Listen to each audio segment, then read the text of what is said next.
I do think you need to take a personal inventory. What is the lifestyle? What do you think your behavioral traits are? Do you have the discipline to sit there on a Saturday night and study? Because you're making that decision, whether you know it or not. You're choosing two pathways. Welcome to the Health Science Coach Podcast. My name is Drew Garner, and I'm a health science and physical education teacher. This is a podcast to help students, parents, and recent graduates learn about pathways into healthcare and sports medicine careers. These industry professionals lay out how their experiences have helped them get to where they are now. If you enjoy this content, please subscribe to the channel or download through your podcast player. Thanks again for spending some time with us today. Now let's dig in. Today we get the pleasure of meeting with Dr. William Miller. He is an evolutionary physician and an academic in private practice for over 30 years as a biologist, author, and consultant with specific expertise in the microbiome. Dr. Miller, how are you doing today? I'm terrific. Thanks. Thanks for coming on and spending some time with us and talking about what you do for your career. As a physician, I guess let's start there. You have 30 years experience in the field. What type of stuff do you is your expertise in, I guess? Well, my expertise when I was in active medical practice was in imaging, in diagnostic imaging, and particularly the developing the new techniques at the time that I had just completed my training, computed tomography, advanced ultrasound, and then magnetic resonance imaging began, plus a whole range of interventional work, which I did a large amount of that during my career. So I was very fortunate to be in a field of medicine that was really exploding. And the reason that I ended up in diagnostic imaging as opposed to a different form of practice was exactly because of all of these new inventions that were really cascading forward in the 1970s. Okay. And that was extremely exciting. I was originally intent on being a surgeon, and I was going through a surgical internship at a place that had the second computed tomographic scanner in the United States. And the amount of excitement that caused was enormous. And surgeons, my colleague, well, us as a group, my colleagues, started to develop the feeling that surgery was going to change very dramatically, and a lot of medical decision making was going to fall into the hands of the imagers. Right. The surgeon would become more of a technician. There would be very little exploratory surgery if you knew ahead of time what you were going to encounter, or very likely to know. So there was a feeling that the most exciting part of medicine was migrating to this new field. And I just wanted to be part of that. And so I was fortunate enough to be accepted in a program. Mm-hmm. And it worked out perfectly for me. I wanted to be in a field that was always changing. That's something some of the young people who you mentor have to think about. Do they have to explore themselves and ask whether they like routine or not. Right. It's really very important to ask yourself these questions, not listening to others tell you what they think you ought to like or dislike. You have to ask yourself, not the specific field, but what is the kind of a life do you want to live? Do you want it to be super ordinary, very orderly, or do you like surprises? These behavioral differences are the critical differentiation between a happy and an unhappy work life. If you're a person that craves a routine and you're in a field in which you're constantly being throwing new things, you're going to be miserable. Mm-hmm. And the reverse. I mean, I think teachers are always throwing new things in their classrooms. They have to like the unexpected, or they wouldn't go into the field. Yep. There are lots of things that are very ordinary. They don't change from year to year. In medicine, the field that was changing most rapidly when I was going through is this new imaging. All of these new techniques, they needed to be explored. They needed to, their limits needed to be identified. I was very pleased to be part of that. And so every day that I came into work, I would be part of finding out something new about what I was doing. And I think that really defined the field for me. And then at a certain point, I felt I'd reached that limit, and that made me interested in going in another set of directions, which is what I'm doing now. Right. And then, so like you had said, you studied diagnostic radiology for your undergraduate degree. Can you talk a little bit about that program and how it kind of got started, and what that kind of looked like as far as classes that you took and Sure. that kind of stuff? Well, you've managed to talk to an oddball. Drew, as it happens, I'll talk in more general terms because I went through a very exceptional program. I Right. went through a program that was only 2 years of college, and I skipped 2 years of college. And then I went to the regular 4 years of medical school. This was a special program. It's hard to believe, but back in the 60s and 70s, there was a critical concern that there was a deep shortage of physicians. And one of the things that were being tried around the country, a few programs, a few universities, were trying to develop a more streamlined means. And so I was actually accepted into medical school and college at the same time in high school. Yeah. And I don't believe there may or may not be a 6-year medical program. I think the program that I was in at Northwestern University, I believe, is now a 7-year program. Okay. And I don't know how well it would work for everyone else, but for me, it was terrific. It was just what I liked. It was half were specialized courses and half were courses that I could take on my own. I mean, on my own, meaning they were my electives. And because the grades on those courses really didn't matter, I really could do very different things than the average person. So if I needed to get into medical school, as competitive as that was, I wouldn't have taken as my first class advanced painting, which is one of my electives, for instance, or an advanced philosophy class, because I would have been ill prepared for that. There was no way I would risk getting a good grade point average and taking those kinds of courses. So I had a very extraordinary opportunity, and I really did take great advantage of it. For those people that are in high school and are trying to figure out if a medical career is for them, I do think you need to take a personal inventory. What is the lifestyle? What do you think your behavioral traits are? Do you have the discipline to sit there on a Saturday night and study? Because you're making that decision, whether you know it or not. You're choosing two pathways. There's no way to get through that kind of rigorous environment and not sacrifice. And not everyone wants to. In fact, the point of college, if you'll allow me, is to filter you out, is to find out what is your personality, to explore that.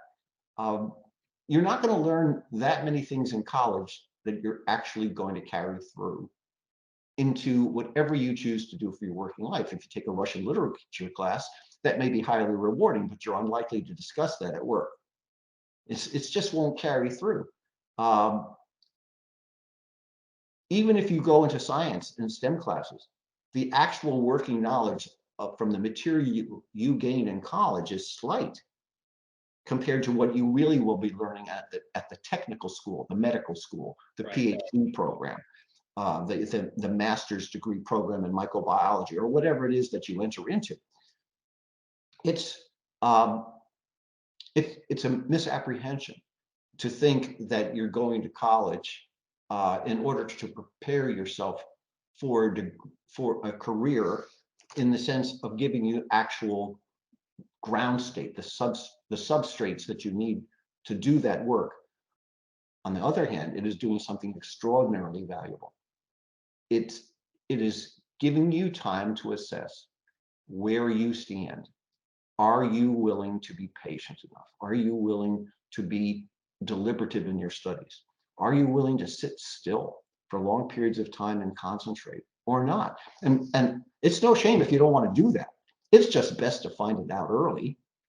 And that's an important part of college. I'm a big believer in really struggling to have a personal inventory. to really understand your physiology. So in what I do is all about the world of cells and how cells work together to make you, you. You're trillions of cells together, tens of trillions of cells together, and they're working together seamlessly to make you, you. And they're delivering together their collective impulses that become your motivations. They become your behavioral traits.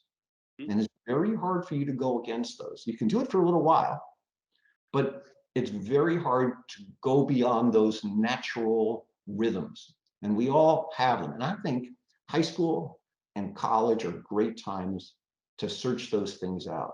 Not merely just interests, but motivations. Do I want to work like a dog or not? Is money really that important to me? Will I sacrifice sleep for it or not? Would I rather have a wonderful, lazy Sunday or be on call? You have to make these decisions. You have to make economic decisions. Right. I want a certain lifestyle. I can't live without that lifestyle, or that lifestyle repulses me. I think it's so unnecessary. I think that's actually bad for me and society, or whatever you think. But you really need to figure that out, because no matter how hard you try to go against it, you can't sustain that for decades. You've got to be in rhythm, and being in balance with your personal rhythm, I think, is the only way to sustain yourself and your well-being over time. Yeah, that's pretty in depth of this discussion of trying to figure out who you are and what you like, and really understanding that personal inventory, like you brought up a couple times, of what your lifestyle is, what you want to be able to have and achieve throughout your goals, through high school, through college, and then later on in life, and setting yourself up for that. So when you were in high school, let me interrupt you for a second. You'll pardon me, I hope. There's a lot to be said for doing jobs that you don't like. In other words, I'm not saying you should take a job you don't like to start with, but I think there's a great deal of personal growth. So you say, well, how do I find out what I'm like? How do I really know that? Well, I'll tell you what, you go take a few jobs and you'll find out what you really like. And I'll tell you, finding out what you hate, finding out what makes you miserable, is a huge leap in the proper direction to finding out the real you. My wife worked in a fast food restaurant when she was very young. It was a formative experience. It changed her entire outlook. I did bunches of short-time jobs as I went through summers and undergraduate school, and even in medical school. I did certain things to earn some extra money. I just didn't have the money. I learned a lot by what I didn't like. When in the terms of medical school, you get rotations through different subspecialty areas. So you go through medicine, surgery, pediatrics, psychiatry, and OB-GYN. The biggest pathway to understanding what you wanted to be was what you knew you didn't want to be. And once you had eliminated that list, you could actually come down pretty quickly on the few remaining pathways that really looked to you as though that would make you could be contented in that direction. And so I think challenging work experiences at any age are terrific teachers. And if you hate a job, don't say I made a mistake. Celebrate that you went through an experiment that taught you what you didn't like. I mean, if you take a job in retail and you find out you can't stand it, it's a good thing to know that ahead of time. Right. It really focuses your brain. You might want to be a teacher. That's an extraordinarily different experience. Yep. So then when you were in high school, what made you want to go into medical school and choose Northwestern as your school of choice? Well, Northwestern was easy. That was the school that offered the 6-year medical program. So, okay. But the question of why I wanted to be a doctor is fair, but you have to anyone's listening has to put themselves in the shoes of a teenager, um, and it'll sound odd, and I know people expect me to say, well, it's the noble thing to do, and it was service, and those are important. I learned how important those things were, but I didn't start there. I started trying to figure out what I wanted to do, and I knew I didn't want to work for a company. I had enough self-inventory to know that for me to be working with like an IBM or something like that. At that time, that was a super strict culture. But that wasn't going to be for me. That I wasn't going to be able to fit in that mold very well. What I thought about medicine was I liked science very much. I had the aptitude for it. That helped. It was a very respected field. It's in our world, physicians are respected, but they aren't held in the same regard that they were when I was very young. It was in my neighborhood. It was an interesting neighborhood. You got into medical school, you're like a made man. You were, as a young male in high school, you're instantly taller and better looking. It was. I know this sounds ridiculous, and why would that be a motivation? Well, those were the motivations of high school teenager. I mean, you're asking me what motivated me at that age. You're not asking me what I think should have motivated me, but what did motivate me. I did like the idea of service, of being in service to something. I liked the concept of that idealism that was very much in fashion in the time when I was young. It was a very idealistic age. It expressed itself in many ways, including the hippie movement as one other form of idealism. But that was not me. I was a very ordinary type in that regard. But the idealism of that era was highly influential, and that mattered.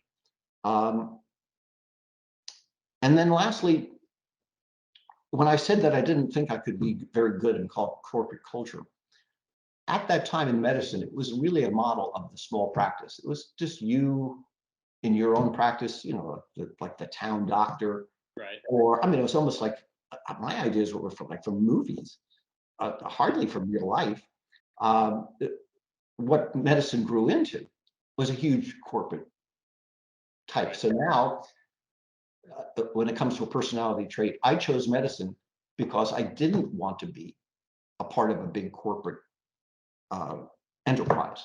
Right. I didn't want to deal with that kind of those personalities and that kind of infighting that I knew from my father existed in that world. That was not what I wanted. If you go into medicine now, you're going to have that. Pretty much, you're either going to be a quiet employee or you're going to deal with this kind of corporate bureaucracy. It's changed entirely. But those were the motivations of a high schooler, and they were reasonable. They were honorable and reasonable motivations for their time. Yeah. So you've been in business, or you've been in the medical field for over 30 years, and you started to write some books a little more recently. How did you kind of think about becoming an author and wanting to write books? Well, as I said, my pathway is very unusual, but I think people might be interested. I'm an evolutionary biologist. That means I think about how did we get to become what we are from the single cells where life began billions of years ago. What's the story? So in vague terms, I knew from my scientific background that Darwin had talked about survival of the fittest, that and I knew about genetics, certainly, and I knew that there were mutations. And I knew that those two linked together somehow to make us me. But my interest in evolutionary biology was very tiny. What happened was really extraordinary. I was going to a medical meeting in Chicago, and these are several days of sitting still. As I mentioned, you have to determine your personality type. Can you sit still for hours on end and listen to people feed you information and receive it and actually assimilate it? Well, I do have limits. And along about the afternoon of the third day, I turned to a very smart colleague of mine, just happened to be at the same meeting. I said, I got to get out of here. I can't take it anymore. Let's go someplace this afternoon. Why don't we go to one of Chicago's museums? And there was either the Art Institute or I knew the Field Museum, Natural History. And I said, you pick it, we'll go. And he goes, well, let's go to that Field Museum. I've never been there, and I haven't been there. So I don't know who's listening that may have ever been to the Field Museum in Chicago, but as you enter into this beautiful, massive building, there's this huge central rotunda. And in one side of it, dominating one side of it, is the best fossilized T-Rex skeleton in the world. And I like to say it's a boy named Sue. No one knows if it's a boy or a girl, but there's that Johnny Cash song from a long time ago. But the fossil is called Sue. That's its name. And it's titanic and just jaw-dropping. So I'm looking at it, but I noticed something that really surprised me. Because I'm an imager, I really know human anatomy very well. I know things like where the muscles insert on bones because they have certain irregular edges compared to smooth bone. You can tell a lot about the musculature from the bones. So, and I know the shape of the vertebrae very well. I look at them every day. I know the shape of ribs. I know the shape of the human pelvis and the hip bones. And I'm looking at this gargantuan skeleton, and I'm seeing there are surprising resemblances between, I mean, given the difference in scale, which is unbelievably great, but the humerus bone, the upper arm bone, there was a strong resemblance. The pelvis, a slightly different shape, but it served the same purpose. It was the same arc of bone. The hip sockets were amazingly similar. The thigh bones were very much alike, including muscle insertions. The vertebrae are very much alike. And I'm just trying to figure this out. This species apparently dominated planetary environments for maybe 8 million years and then died out 66, 70 million years ago. I didn't know anything about fancy terms in evolution or anything like that. I just felt it was astounding, and I just couldn't imagine how accidental mutations in DNA could produce these results, and then I would look something like it as the surviving, as the next species along the way. I just wanted to understand why. And I'm saying these things to my partner, and he simply says, you're really wasting your time. We already have the answers, and it's all a matter of the length of time. It all gets ironed out over time, and I couldn't accept that. And I don't know why, Drew, that was a specific flashpoint for me, but I needed to know. And fortunately, the internet was available at that moment, and I decided to research things, and an alternative point of view developed. And from that, I knew that I needed to express it.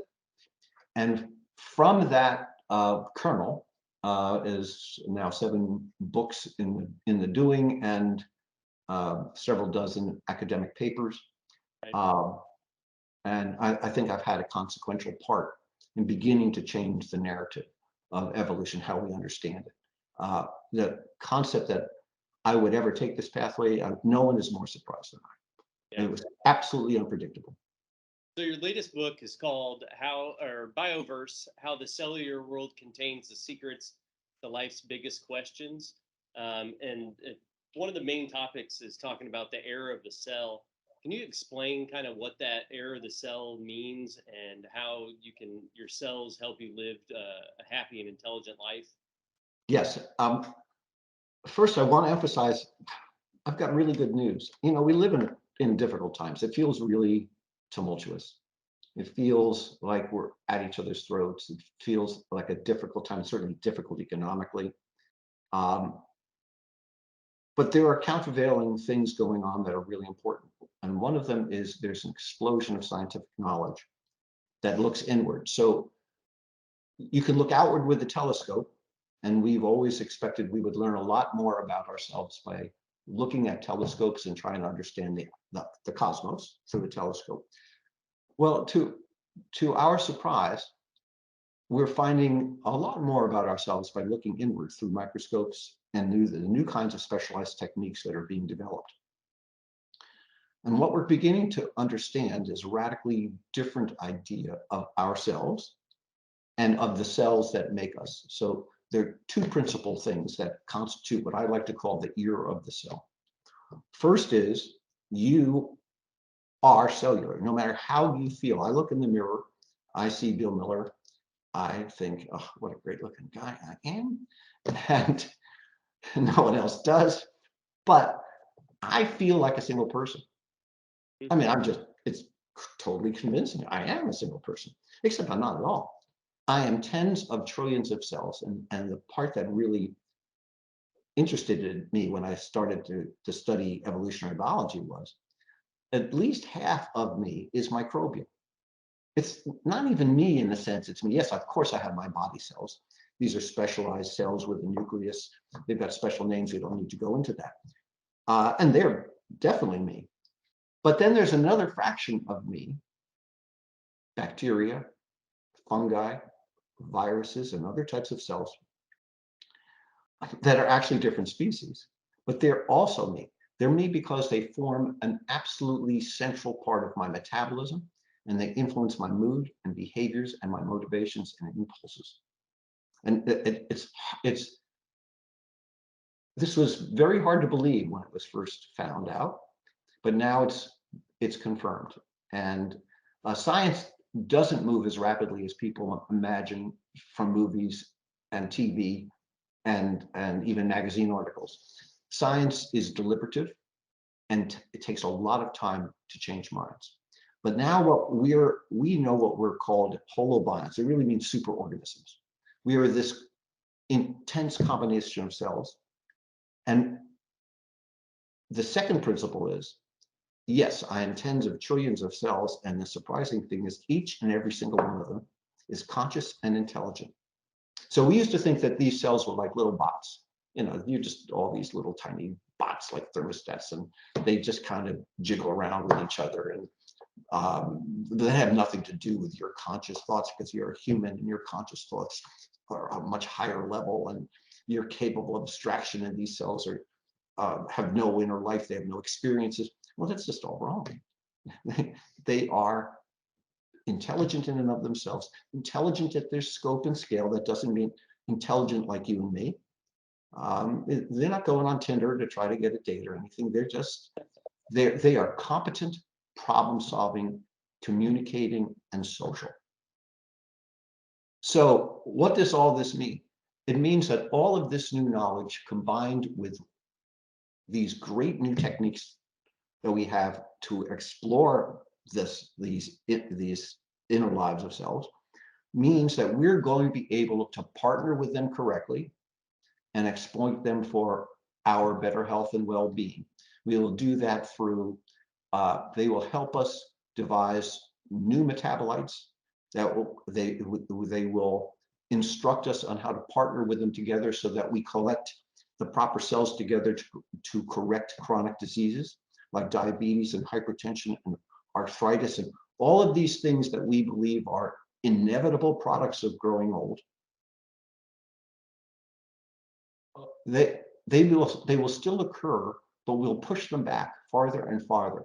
So what will the era of the cell mean? Longer lives, healthier, longer lives. Right. It's one thing to live longer, but a lot of people don't want to live longer if they're living badly, if they're in constant pain or they're disabled. If you could have a longer life with enhanced well-being, that would be wonderful. That's what the era of the cell promises us. The era of the cell gives us great opportunities for using them in novel ways as intelligent on-demand factories to produce products that we can't even imagine. Even though I'm well-versed in this field, it is impossible today to imagine the variety of products that will be available that are intelligent sensors. They will detect diseases before they become apparent. They will allow us to go into environments that would otherwise be impossible for us. So I'm very excited about where we're going scientifically. And I think it's one of the, I like to call it the seventh epoch. If you, I'm sorry, you can interrupt me, Trudy, but I'm excited about these things. If you ask yourselves, what are the things that have helped humanity over time? Well, it's not politics. Right. It's certain technical things, obviously. But it's medical advances that have made the greatest difference in the health and well-being of populations. For example, understanding germs, germ theory. That made a huge difference because that led to antibiotics, which saved an unbelievable number of lives. Medical imaging. Roentgen, Conrad Roentgen invented the X-ray over 100 years ago. That began this march of imaging. I mean, Roentgen couldn't have dreamt about magnetic resonance imaging and all the interventional things that can be done because of imaging now, or the great new things that will be discovered yet. But it led to that cascade: vaccination. It saved more lives than any single medical event in history. The invention of antibiotics has saved millions of lives. Understanding community health, understanding the concept of contamination in water and how to fix that. These are the things that have made the actual differences that have made people's lives better, as opposed to the next political movement and so on. So the ear of the cell is the next one, the seventh of this. Think of anesthesia. Imagine what was medicine like before anesthesia? It was horrible. Operations were bloody and screaming pain. Anesthesia changed all that, and the world changed. And so the ear of the cell will change the world. The question is, how will we shape it? What will we make of this great privilege that we're being offered? Right. So then, with enhancing healthcare experience through that cellular intelligence, how do we know that those cells are intelligent, and kind of why does that matter for our health? We know that they're intelligent because they display sets of characteristics which can only occur with intelligent beings, intelligent agents. What are those? Well, they collaborate, cooperate, they freely trade resources, they compete, and normally when they compete, they're competing in a way that's to the mutual advantage of the entire collective, the entire collaborative group of cells that we're dealing, the entire cellular ecology. Why is cancer so destructive? Because it doesn't play by those rules of collaboration, cooperation, codependence. It's intelligent, but its intelligence is directed at disrupting this fundamental balance that these intelligent cells exert. Intelligent cells problem solve. They communicate abundantly. They're chattering together all the time. These are all the things that we do. We declare these as intelligent. We engineer through cooperation, collaboration. We do a little competition in engineering. Right. We trade resources. We use tools. We use wood and iron and steel, and our cells engineer also. How do we know they engineer? Well, you and I are talking. We are their engineered products. It's hard to think of it in these terms, but that's exactly the correct way. It's engineering as a form of artful self-organization. If the term seems like it's too human-centric, that's only because we're missing the point.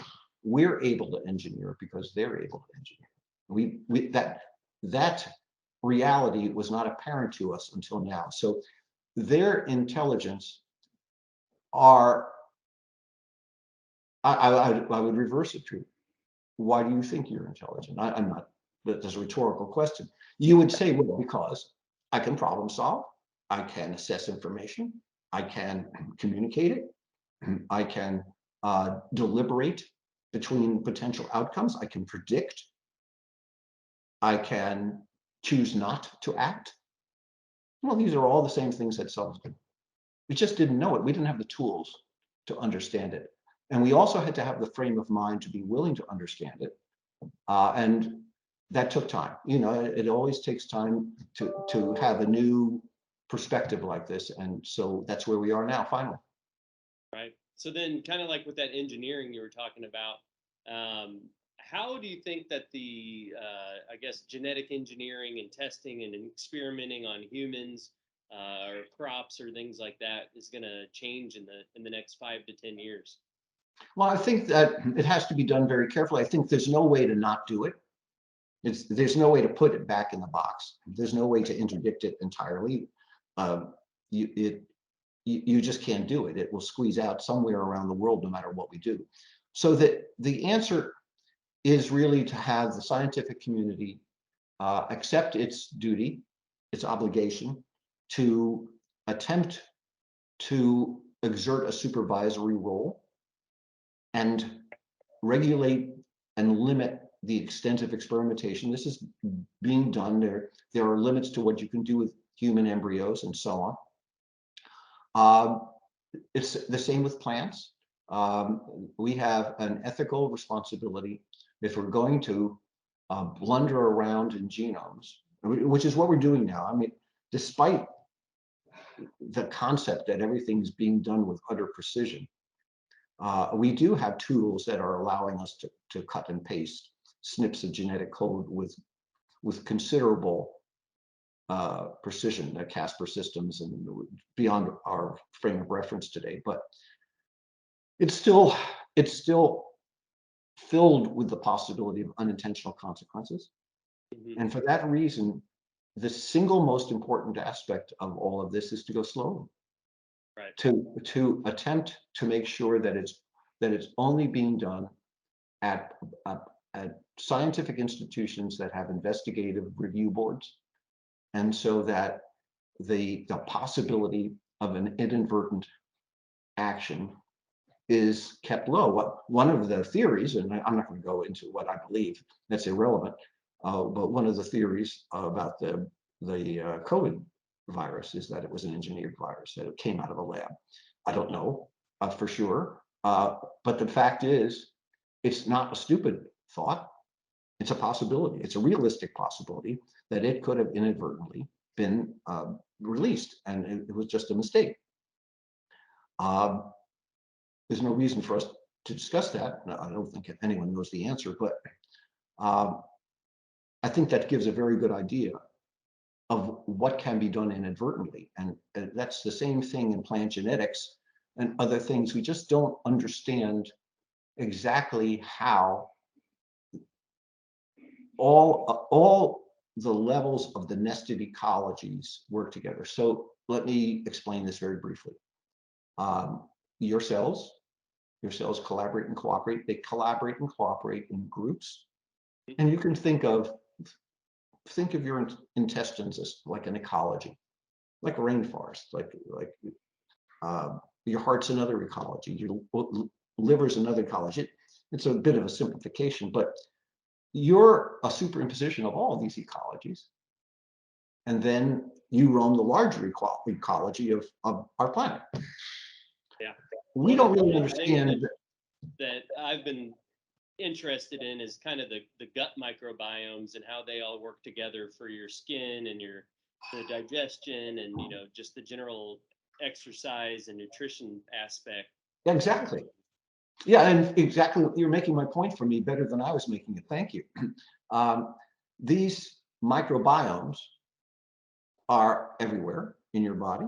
Every part of you has its tiny, sometimes tiny, sometimes enormous. So your gut, your intestines have an enormous microbiome.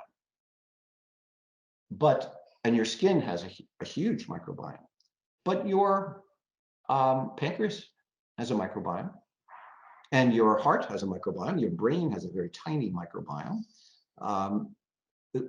We used to believe that there are some microbes that sat inside the gut because it came in with food, but it really wasn't important to you. They were just hangers-on.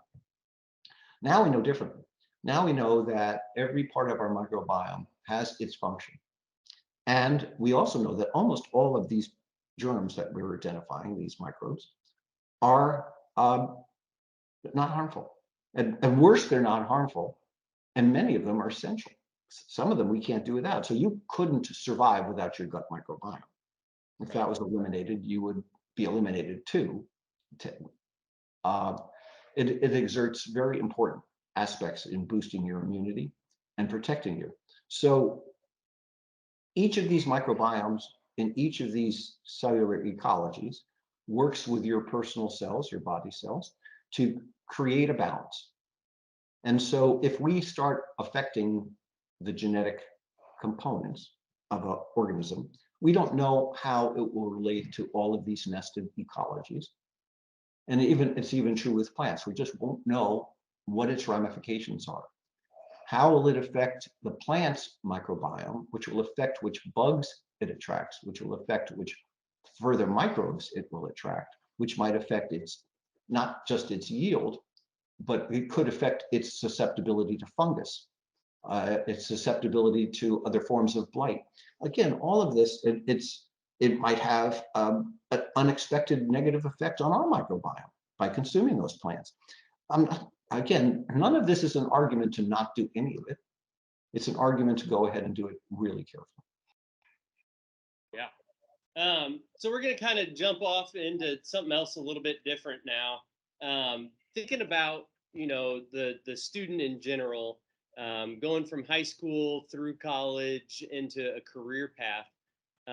If you could think of yourself or a student now in each of these just 4 different parts of their time. So what advice would you have a high school student that's interested in getting into the medical field? I think that, first of all, I think medicine's a noble field. I would encourage it. I think that it offers a high opportunity of satisfaction. I think it's difficult. I think it can be challenging and it can be wearying, but it's a noble field. I think of it as service, and I think service is extremely important. I think you need to realize that if you succeed and become a physician, you will earn a good living, but you're no longer going to get rich. If your idea is that you really need to be economically exceptional, that's not going to be the direction for you. You're going into a field that will reward you nicely, and it's not going to launch you to the high levels of financial ability that prior generations of physicians enjoyed. It's changed. It's not going to be that. What things can you do? The first thing to do is if you're really serious about going to medicine, then you cannot be anything but a diligent studying person. You just have to commit that you want to study, and you can study effectively, and you're able to perform, and you're willing to take tests, and you don't mind sitting still, and you don't mind giving up something else in order to get the grades that you will need in order to get in. There's just no escaping it. The field is highly competitive, and that won't change. Right. So you need to explore yourself. As we started with this, you need to do a personal inventory and ask yourself, are you that kind of individual, or is this just that narrative not for you? I don't really want to pursue grades. I don't really want to enter into that kind of struggle. It's best to know it right off, because you'll be just batting yourself against a wall. You just have to go through the system. To get into medical school, you have to go through the filtering system. And I wish there's another way around it. I wish I would be able to tell you, oh, well, there are certain people whose personalities are just so warm and wonderful that they're going to get into medical school and their grades can be ordinary, just average. It's untrue. Yes, it helps if you have that kind of a personality, which gets to the second thing. So then, taking that person that has done that personal inventory and they've enrolled in a college, they're studying undergrad, they're doing the classes, they're getting the grades. What's some advice you would have for them as far as what to be looking for as to kind of trying to pick maybe a speciality for them? Yeah, I think actually in college you need to really focus it. Getting grades in and of itself is not going to be enough. So good grades in high school is to get you to a nice college, and it, you know, it doesn't have to be any of these great, you know, expensive universities. Wonderful state schools, wonderful places all around the country. Uh, but in college, you have to accumulate the record that's going to get an admissions officer in medical school to look at you. And so everyone that's applying is going to have great grades. What can you do? So you have to ask yourself, what are the things that you can do to distinguish yourself? Well, one is um, those extracurricular activities, mostly science-based internships and things like that, which will indicate that you have not merely, you know, you state your interests, but you've put your efforts behind it. So you can work in a lab. But the point of working in the lab is not just to work in the lab. The point of working in the lab is to start networking. It's college. It's a thing that gets ignored all the time. But networking is important at every stage of your career, even in high school.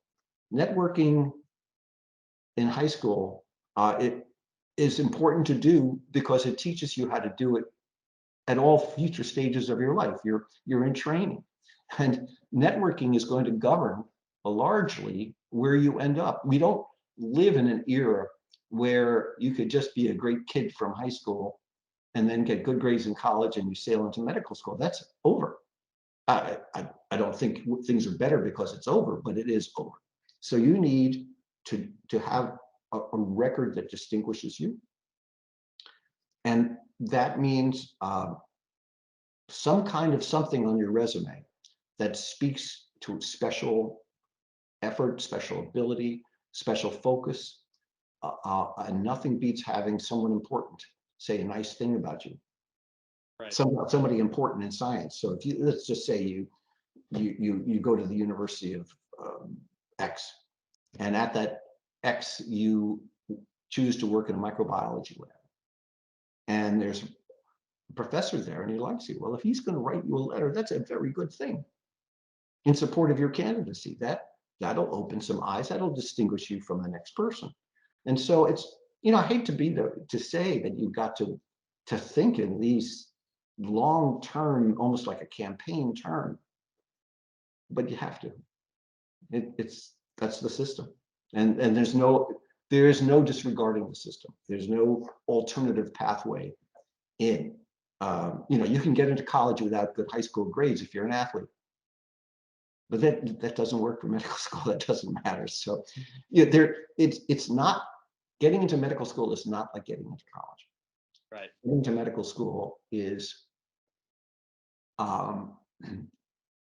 going through the filtering process and coming out on the other end with exceptional grades. And now you need that extra thing. You need that one extra thing that carries you forward and distinguishes you from the tens of thousands of other applicants. So then, coming out on the other side of that, after you've been through medical school, what advice would you have for that student that's coming out of med school, that's getting ready to look for their first job and you know, get in the field and start working?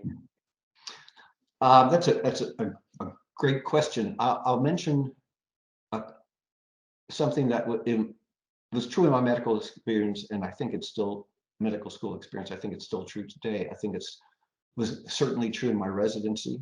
So I was training to be an imaging doctor, and that's a 4-year training program. And I will say that I got no mentorship, except for one individual. I received no real advice from the medical school or from the residency on what would life be like out there? What should you be looking for? What's the proper medical practice for you? In fact, in medical school, no one even talks to you about what might be a good fit for you for your specialty, if you choose to have one. Beyond to not be a primary care physician, you want to go into a specialty. Actually, you talk about that all the time with your classmates, but no faculty person talks. There's no lecture. And how do you go about choosing this? It's just whatever you want to do. It's fine. There's no discussion of economics.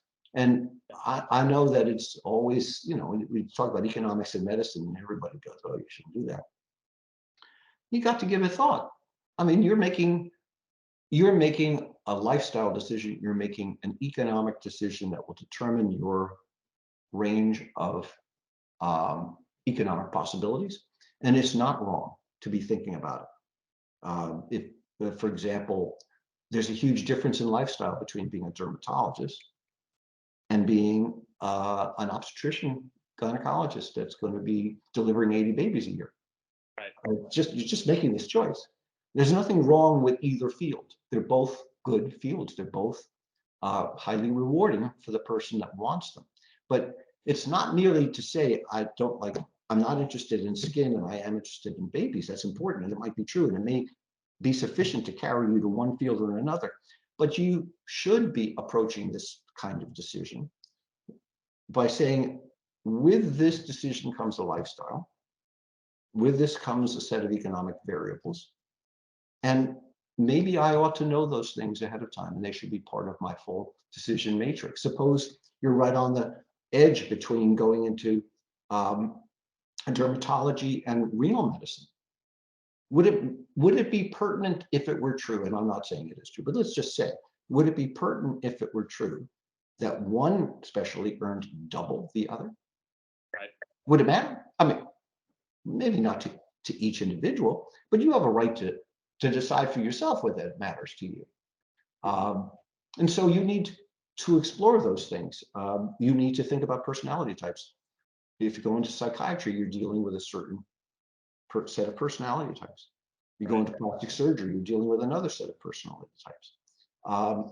You make these decisions. These are socioeconomic decisions that are part of scientific interest levels. And then you have to individually put them together according to your own behavioral inventory, your own self-analysis. I think you need to be rough and candid with yourself. What am I really like? What do I really think I'm capable of sustaining for decades and be happy in it? And then you make your marriage, as it were, with your field. And a lot of people change, like a lot of regular marriages. People change all the time. And mostly those people that change have done the right thing, because what they did, they found out what wasn't for them. Right.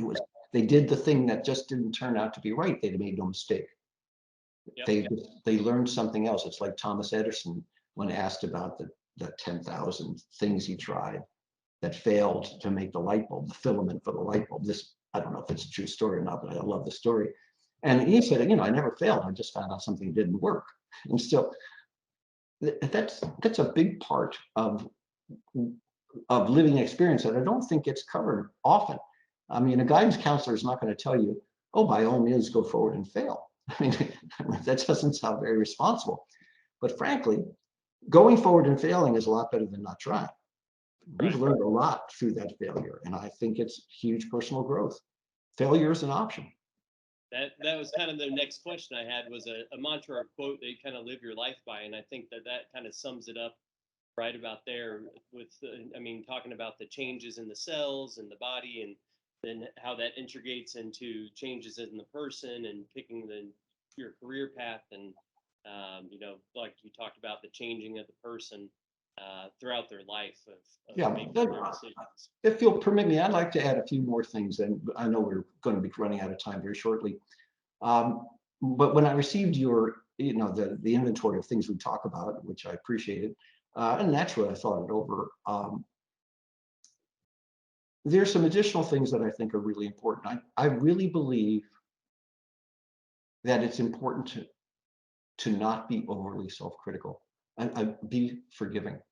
You're going to make mistakes. It's fine. It's normal. Just realize you made a mistake, admit it, fess up and move on. Failure is an option, and it's not a disgrace. It's only an error if you have committed so much to it that you can't recover. With that in regard, though, you cannot accept the opinion of others about your potential. The person that stood next to me, a great man, and told me that I was a fool for thinking that I could shift opinion on evolution, standing in front of a T-Rex Right. one late August afternoon 15 years ago. If I had accepted his opinion, I would never have started. But there's something to be said for having not irrational, but a good deal of self-confidence and self-belief. I think it's important to believe in yourself. I've noticed that the first thing most people do when you pitch a new idea to them is to tell you it's bad. Negative responses are the rule. And I do not take I don't get bothered by rejection anymore. I mean, rejection is fine. It bounces right off me. If I'm personally convinced that I'm going in the right direction, I let rejection bounce off me. How else? What else can you do? I mean, suppose you're in the movie business. You're going to get rejected for roles all the time. Those people that are the stars that you admire are those whose self-belief is great enough that they think other people want to watch them in the movies. I mean, I know that I'm not that person, but those people are living examples of crazy self-belief. I mean, you wonder what gave them the idea that they think that they should be a star. Well, they are. And that part of it was that crazy self-belief, that crazy self-confidence. So I think that's an important thing. Absolutely. I really think that is really important as well. Well, Dr. Miller, thank you so much for spending an hour with us today talking about your career and what you've done and been able to achieve throughout it. If someone's interested in finding out more about you, where's a website or a social media channel or something that they could follow or get in contact with you or find your new book at? Yeah, they can go to ourbioverse.com, one word, ourbioverse.com. And the new book out on Amazon just a few days ago is Bioverse. Okay. And it's all about this new era of the cells that we talked about. It'll explain why you matter, why you leave a permanent signature on the planet through the cells that you are dealing with intelligently all through your life. And I think it could be a very important book for even for young people. It's written as a generally accessible science book, Okay. no math. And so I hope that some of the listeners will consider looking into it. Absolutely. Well, thank you again. I really appreciate this time with you. Thanks, Drew. I really enjoyed it. If you've made it this far into the episode, I want to thank you again for watching. Please subscribe, share, and comment below with any questions or comments you may have. If you're interested in more information about other professions within healthcare careers, please visit healthsciencecoach.com and talk to your school counselor or academic advisor. As always, stay happy, healthy, and live life with passion.